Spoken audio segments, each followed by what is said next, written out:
susunod na programa ay rated PG. Patnubay at gabay ng magulang ay kailangan sa mga batang manonood.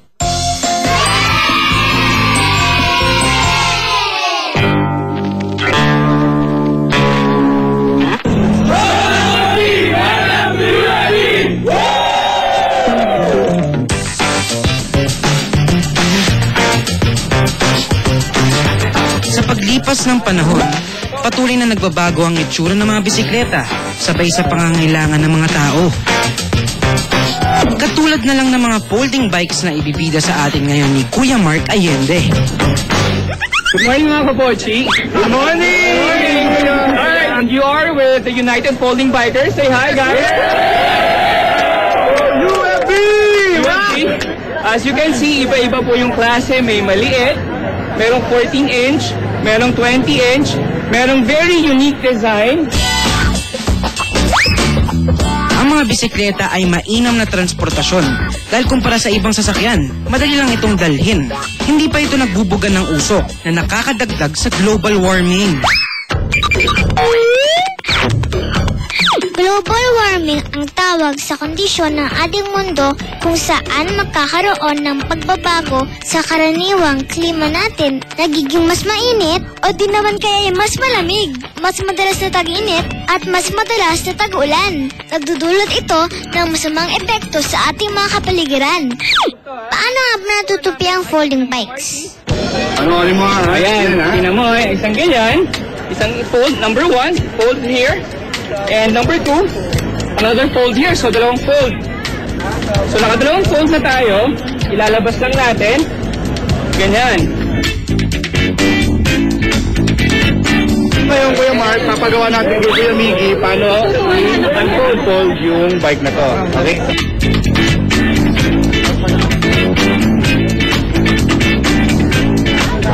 Ilayin mo sa. Ilayin mo. Yan.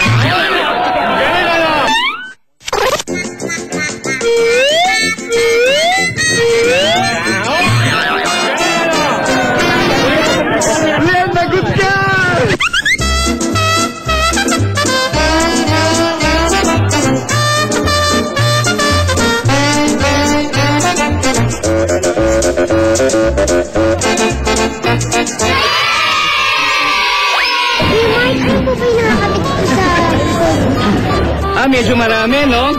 Okay, so ito ay brake. Nipreno niya, harap at likod.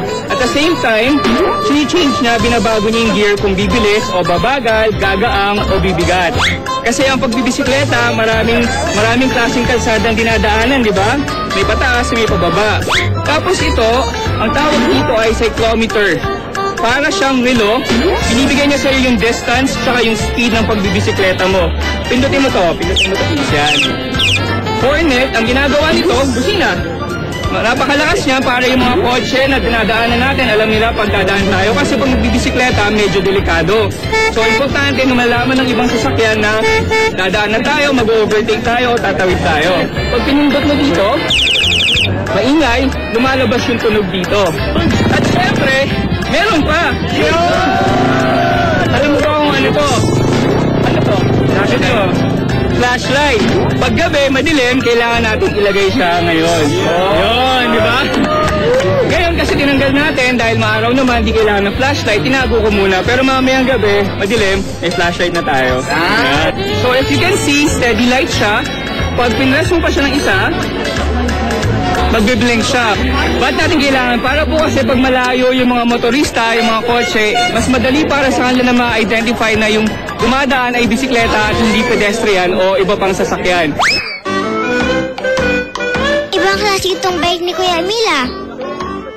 At kung mapapasin nyo, hindi siya gumagamit ng chain. It uses what we call a belt drive. So, one of the advantages for this one is, hindi na kailangan ng oil.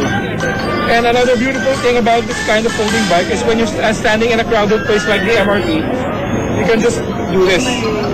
So, very compact na siya. Isa lang ang masasabi namin ni Lenlen. Ayos! Ang galing, no? Lahat na ng bagay ngayon, mas madali nang gamitan siya kadalhin. Tama ka, Lian. Mas